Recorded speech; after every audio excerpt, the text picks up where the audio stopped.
Alors, bah, les marchés, j'avais pas le choix. Quand bon, j'ai eu un épisode plutôt, disons, dramatique avec mon père adoptif, puisque j'ai failli le découper en morceaux à coup de hache.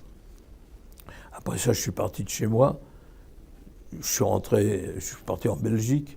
J'ai travaillé comme ouvrier polisseur. Ça n'a pas duré bien longtemps parce que j'étais très maladroit de mes mains, comme je le suis encore aujourd'hui. Et puis j'ai simplement pensé que mon patron était, lui, un très mauvais commerçant. Alors je me suis mis à vendre ses produits, ce qui m'a pas trop mal réussi.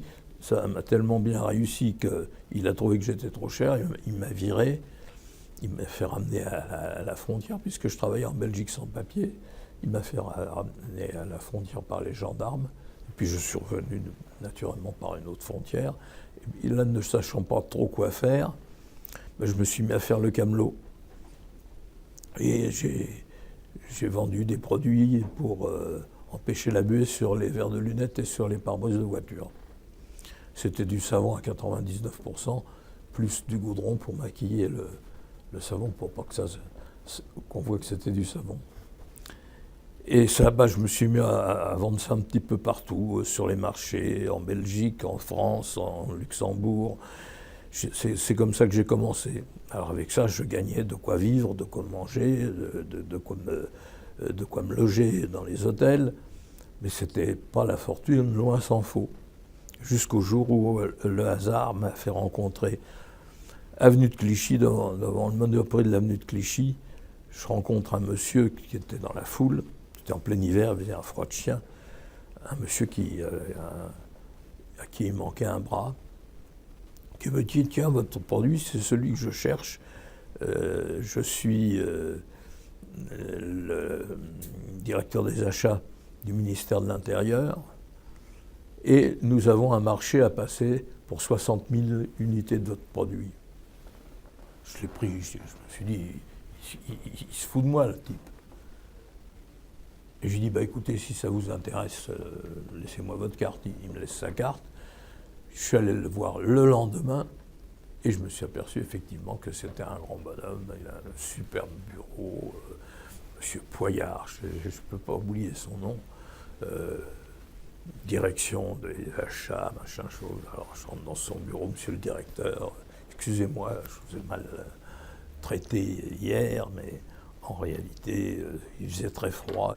Et puis je dis, ben, de quoi s'agit-il là? Il me dit, ben voilà, vous voyez, il avait une pile de dossiers à côté de son bureau. Il dit, voilà les offres de vos concurrents. Alors il y avait Shell, Esso, des grosses boîtes comme ça. Et il y a 60 000 unités Je me suis dit, mais qu'est-ce qu'il faut faire pour avoir ce marché, comme vous dites? Je ne savais même pas ce que ça signifiait. Pour moi, un marché, c'était un marché où on vendait des trucs. Alors, c'est très simple, il suffirait que vous soyez un peu moins cher que les autres. Et moi, bêtement, je dis, ben, comment je fais pour savoir le prix des autres? Le type gentil me regarde, il me dit, j'ai pas le droit de vous le dire, tout ça est consigné dans ces dossiers que vous voyez là. Et puis il me regarde bien en face, il regarde sa montre, et puis il me dit, j'ai un truc à faire dans le bureau d'à côté, je reviens dans 10 minutes.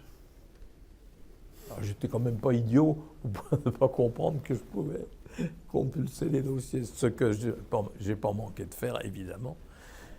Et quand ce monsieur est revenu, il me dit, alors, hein, je pensais que j'étais compétitif, puisque moi, je n'avais pas de frais généraux, que tout ça, je fabriquais mes produits moi-même dans ma cuisine.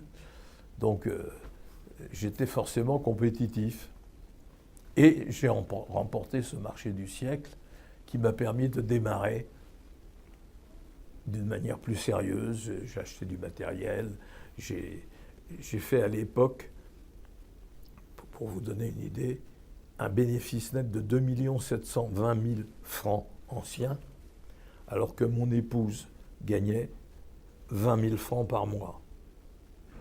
Elle était secrétaire de direction, elle gagnait 20 000 francs par mois, et là,